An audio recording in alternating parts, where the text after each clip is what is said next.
All right, guys, and what is going on? Good afternoon. This is the Club of the Man, 1993, coming at you, and I am here to live to talk about last night's episode of NXT, the October 31st, 2018 edition of NXT. As always, that took place at Full Sail University. Again, I'm sorry this is coming, a day later. But again, I had, some other, Halloween festives. I was with my family last night. So I caught the trifecta a little bit later. NXT UK 205 Live at NXT, but I didn't realize again that NXT UK had two episodes that aired this week. So that's why I had to put aside an extra hour. So that's why I did this NXT UK and 205 Live last night. I'm going to catch up with NXT today. Watched last night before I went to bed, but it was like almost 3 o'clock in the morning when I finished. So I'm like, I gotta get to bed. So that's why this review's kind of late. I had to get a few things done for this review. So overall, gotta say, last night's episode of NXT was awesome. We had some great storyline development and stuff with Johnny Gargano and Aleister Black. We had an NXT Championship match announced for TakeOver War Games 2 that I'm really looking forward to that as well. We had some great action in the women's division, some great action in the tag team division as well, especially with the one match we had against two teams that were kind of like dragging along. But I got that match where I'm like, yes, that's right. Like, that's what these teams are definitely made out of. And it was just awesome to see that as well. We had a huge debut as well on NXT as well, and I'm already becoming a fan of him. I already like what I see because I've never seen much of him before, but I've heard good things about him. And of course, we had ended with a great brawl that was phenomenal to watch. And we'll talk about that later on. And it's set for our most likely main event of TakeOver War Games 2. So we had not one, not two, but 3 matches set for TakeOver War Games 2 after this week's episode of NXT. And also, I got to put over the fact that they did make some new graphics for TakeOver. Usually, they have like the same ones, which most of them were always the same. But then up until this year, they were changing at least like the colors of the graphics to match kind of the state or whatnot they're going to be in. But they were keeping that as like the black and yellow, which was all right for me since it was just developmental. But it doesn't hurt to make a change here and there. So, I do like the new graphics they're using for takeovers now. So we'll see if they continue or if they go back to the old ones or not. But I had to put those over real quick before we got started here. Live chat. Nobody in the live chat. That's completely fine right now. But I didn't expect to. It's like the middle of the day, and I'm just taking a break from work to do this review. So let's get right into this review of NXT. We got Mark. What's up, Mark? He says that just leaves the women's NXT title match. That and maybe one other. Well, I think it's probably going to be a triple. I know my TakeOver predictions are now wrong, pretty much, because what I predicted for my TakeOver card. Well, except for the War Games match. But we're definitely Cassius Ohno is definitely at least facing either Keith Lee or Matt Riddle at TakeOver War Games 2 for sure. I definitely say, and the NXT was changed. So those will probably be the last 2 matches added to the card. I'd say for a 5 match, which will be awesome. Once again, just to remind you guys, this is November 1st also, and War Games is on November 17th. Again, I will not be able to watch that like immediately live when it first starts out to work that night. So if I don't get home too late, which should be that late, man. The gig I'm working is just right up the highway, like 20 minutes up the highway from me. So I should be home in like a good amount of time to still, watch it, later on that night and hopefully review before I go to bed.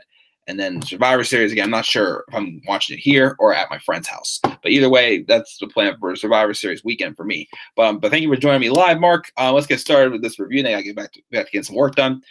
We started off, of course, with a match with Nikki Cross, the NXT's twisted sister, who had known. She knew.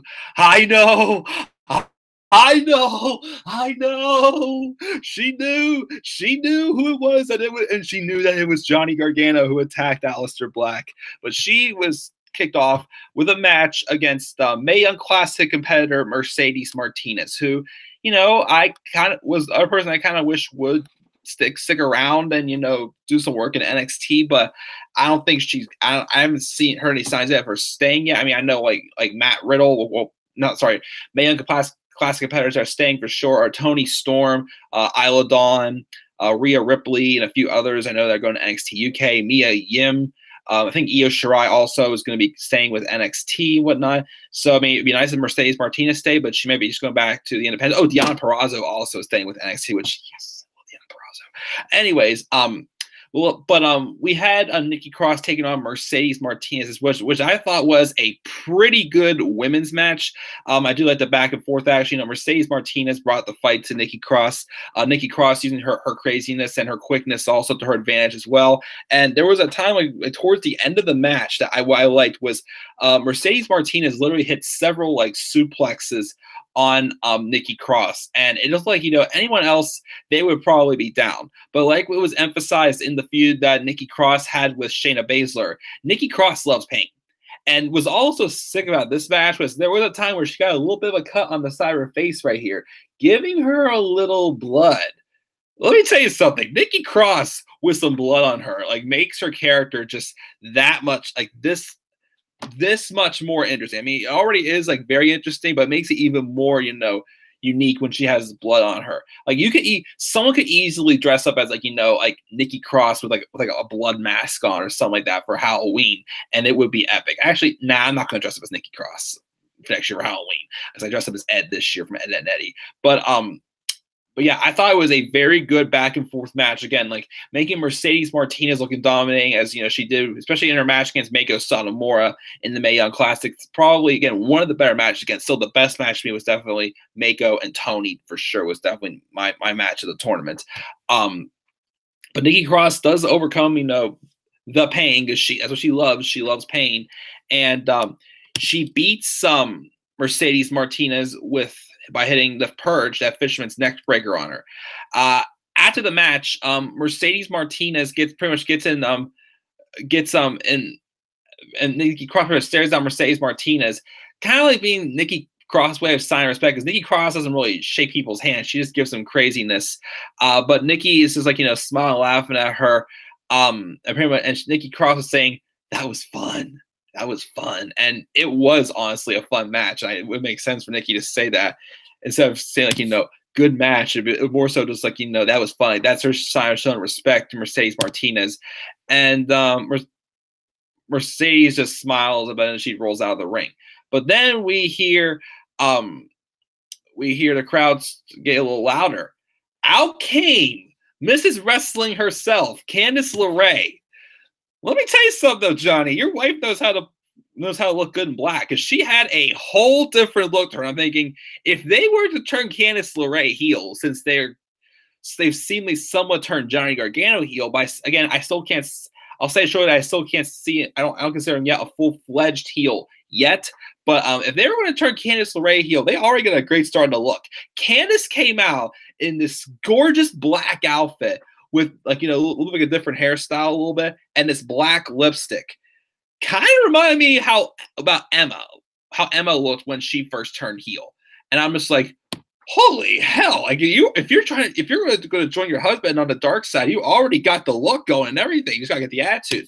Candice comes out and she pretty much gets in Nikki's face and wants answers. But Nikki just keeps laughing at her. And then Candice just kept saying, "This is our lives. It's not funny." And then Nikki's about to exit on the stage, but then she stops in her tracks. She starts backing out. Aleister Black comes out, and then Nikki backs up, and then and makes way for Aleister to head to the ring, and then she left the stage herself. Candice just steps right in front of Aleister face to face. He's not on the microphone, but Aleister just wants to know where Johnny is. But Candice said that he is not here. Then Black just says, "Your husband is gone." Again, he was on the microphone, but you hear him saying that. And then he leaves her in the ring. So it's obvious that, Johnny Gargano, well, it was revealed that Johnny Gargano was told to stay away from the ring.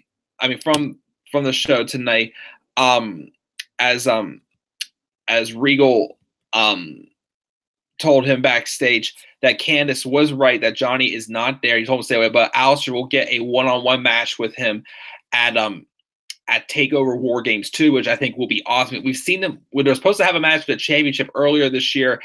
That didn't happen because of the beatdown that Johnny Gargano took from Tommaso Ciampa before the match. And they're supposed to have have a one-on-one match before their NXT Championship match. I mean, that was good for a starting match, but it got cut off and set for it. It was supposed to be the triple threat takeover Brooklyn 3, but didn't happen because Aleister Black had that groin surgery. And then, of course, they wrote him up having been attacked outside. Again, ended up being Johnny Gargano, of course.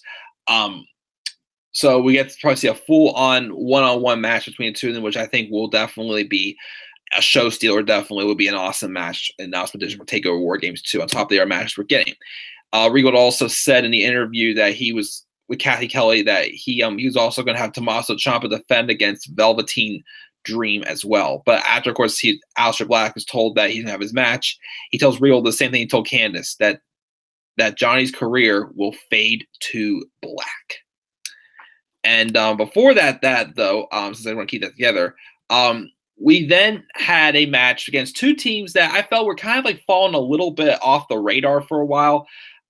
They showed like what had happened recently with last month, how Montez Ford suffered a knee injury that cost them their last match against the Mighty, who've been, again, turned heel earlier this year and kind of been like a heel run. But again, it felt like, it wasn't really getting anywhere for either of these teams. And the Street Profits also, I just found out the other day, they're doing stuff with Evolve also. They won the Evolve tag titles. And I believe Fabian Eichner, who also has had a few matches in NXT, and also I think it was in the the Cruiserweight Classic as well. He's won that championship involved. So I'm not sure, maybe, the Street Profits, aren't really going to be treated as big of a deal right now since, they're the Evolve tag champions. But then again, people in developmental, they still do some things on the independents and whatnot. So I'm not sure what's going on. But anyways, except for this match, was probably going to be the last match between the Mighty, as the Mighty had, the Street Profits Cup as well. But they came out, but the Street Profits came out not looking happy. They were angry. And then the Mighty came out, and then again, they mocked the Street Profits entrance, and they had the match. I really enjoyed this tag match between them. Again, the last match they had, we're getting somewhere. Before, it's like the matches they're having, it's like, I know these guys can do better. It's like, I know, you can't have everybody involved with the tag topic, but I just feel like they're getting somewhere. And at first, when this feud kind of started with them, it was like the Mighty wasn't really, clicking with me as a heel yet. And the Street Profits, really fell off after that match they had against the Authors of Pain in the Dusty Rhodes Tag Team Classic. Because again, I just thought that they made the Street Profits look like jokes in that match. I wasn't a fan of that match at all. This match again got them back on track, and I keep saying Montez Ford especially has so much singles potential in there, the high flying, and I want to see a match with him and Ricochet one day. Those two can put on an instant classic, an easily main event of a WrestleMania. I still feel, in my opinion. But they had some all bodies everywhere, all over the place. Of course, the Mighty thought they had the upper hand at times, but Dawkins and Ford were able to overcome it. And, again, they showed that, there was one part in the match where, Ford was standing there and his eyes was well, but it looked like it was like something similar to, I would screenshot this and use that face as a meme pretty much. But again, a lot of fast paced, physical, back and forth action, bodies all over the place. It's just a match that I love seeing out of tag team divisions. And I thought it was definitely their best match, and one of the better tag team matches I've seen in NXT this year so far, I gotta say. But eventually, the ring got clear to finish. But then we had Montez Ford hitting a frog splash on Shane Thorne to pick up the victory, and afterwards, Dawkins recovers their cup, and the Street Profits celebrate in the crowd. So I don't know if this is going to set up the Street Profits for, kind of be next in line after the War Raiders to get a tag title match, maybe eventually. Not sure. But again, they definitely do deserve it. Again, they kind of fell off for a while. But this match, I felt, really got them, not just them, but even the Mighty back on track as well. Again, an awesome tag team match between these two upstart teams. I hope they put on more matches like this down the line against their other opponents as well. We then get a hype video for Matt Riddle, as he's going to make his debut next. But then they showed the graphics for the announcements for War Games. But then they have some commotion outside where Lars Sullivan is tearing things up angry because he didn't get an NXT title shot. But since he won't get to face Ciampa, he'll take it out on Velveteen Dream before he gets the takeover. So I can't remember getting that next week or the following week. But then next we had the King of Bros, Matt Riddle, making his NXT debut, taking on Luke Menzies. Matt Riddle came out, and I like how, that he kind of flung off his flip-flops also when he got into the ring. I'm not sure if, that's something he always wants to do, or if that was a botch or anything, but it was pretty sick because they did have a nice shot of the sandal. So, I like this entrance music. The guy has a lot of charisma oozing off him. It seems like he takes on the bigger, stronger looking Luke Menzies, who is more so just just an extra there, but it'll put on good quality matches. And I really like, the fast-paced, strong style type wrestling that I thought Matt Riddle brought to the table in this match. Again, he wrestles in bare feet, though. Everybody else wrestles in shoes and whatnot, but he wrestles in bare feet. I really think, if the rumors are true that he's probably going to face Cassius Ohno at TakeOver War Games too, because he wants to face one of Regal's shiny new toys.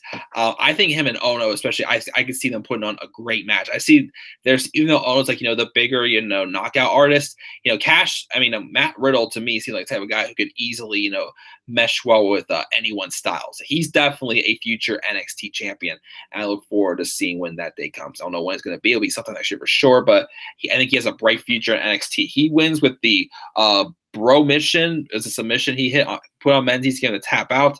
Again, he's a cool dude to watch. I can't wait to see more from Matt Riddle for sure. Then we get a recap of the NXT Women's Title Match at Evolution with a Fallout video with Kairi Sane trying to get a piece of Shayna, but she was held back here. Shayna, because she was so confident from being choked out to the Karafuda clutch. So yeah, I'm still saying a triple threat between her, Shayna Baszler, and Bianca Belair take over War Games, because once again, Bianca Belair is undefeated. So hopefully we get in that TakeOver War Games too. We get a little hype video for Lacey Evans will be in action next week, and we get the graphic for Sullivan and Velveteen Dream. So we'll see what goes on. If that happens next week or the week after. We have Oni Lorcan and Danny Burch take on the team of Raul Mendoza and Humberto Carrillo. Just another match to get Lorcan and Burch in action again, hype up as another bigger tag team. And Raul Mendoza, who's more so been around just just eating pins and whatnot. People are still putting on productive matches. I like what him and Humberto did in this match as well. So honestly, if you want to keep them around for a tag team, I'd be interested as well. Good hard hitting action though. Lorcan and Burch defeated him after an elevated implant DDT hit on Mendoza for the victory. And then we were supposed to get our main event, which was going to be the Undisputed Era's Adam Cole and Bobby Fish taking on the War Raiders, Hanson and Rowe. But before the match, we have the Era hanging out in their spot, talking trash. When all of a sudden, Adam Cole gets pulled down out of nowhere, and it's Hanson and Rowe breaking through the stage, and they start brawling. At first, it was just Fish and Cole that were getting beat the crap out of. But then Kyle O'Reilly and Roderick Strong try to get in there as well. So they start going outside in the outside lawn and the cafe type area, brawling out there. There's one spot where I think it was Hanson who just chucked Adam Cole face first into one of the trucks. That was sick as well. They did a couple suplexes on some of the tables and used garbage cans and whatnot, metal chairs. The number of games first were catching up to the War Raiders, but then here came Ricochet, who ran into the cafe and did a cyclical dive, taking out everyone. But Adam Cole gets up and they start brawling. And then Cole first takes out Ricochet, throwing him into a barricade with a ladder. Fish tries to escape through a locked door, ignoring the fact that the garage door was open next to him and the other door was locked. But then Hanson throws him into the door, and Kyle O'Reilly just makes the same fate.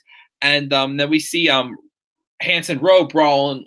Rowe brawling with Roderick Strong. Everybody then eventually gets to the ring.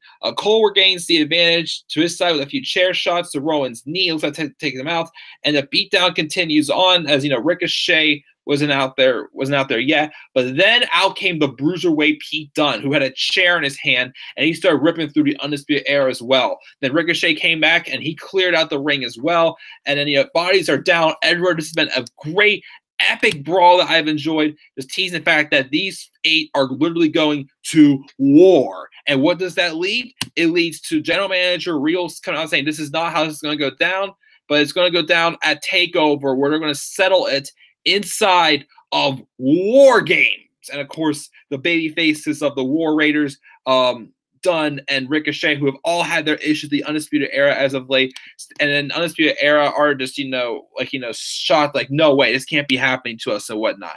As the show ends, a flat-out brawl, a massacre. It was epic. Another one of my favorite brawls, I gotta say, backstage has ever happened. This brawl right there. It was physical. There was a lot of weapons. People were getting thrown into trucks and doors and whatnot. It was awesome.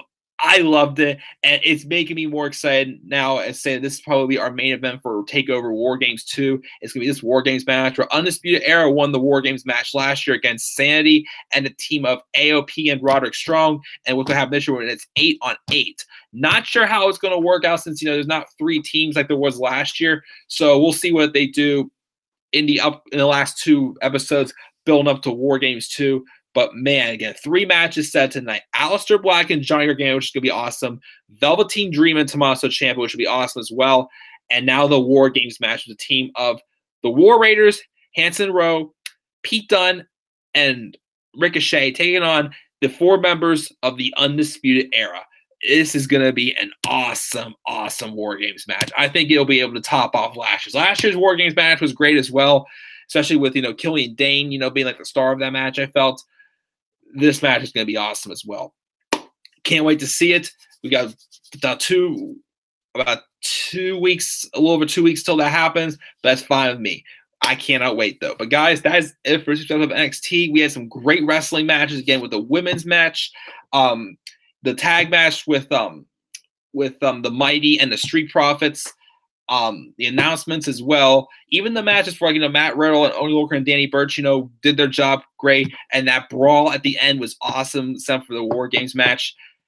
Gotta give this episode of NXT an A. An A for NXT this week. What would grade you of NXT this week? What are your thoughts as well? Leave your thoughts down in the comment section below. And be sure as always to click my like and subscribe on content on my channel. Follow me on Twitter at TheManAirborne93. Guys, I will see you later on tonight for my live stream of the week, which will be my top 10 mid-card wrestlers of all time. We'll talk about some Intercontinental and United States Championship runs tonight. So with that, guys, I will see you later on tonight. I got to get back to work. So until then, guys, have a great rest of your day, and peace out, everybody. I missed it.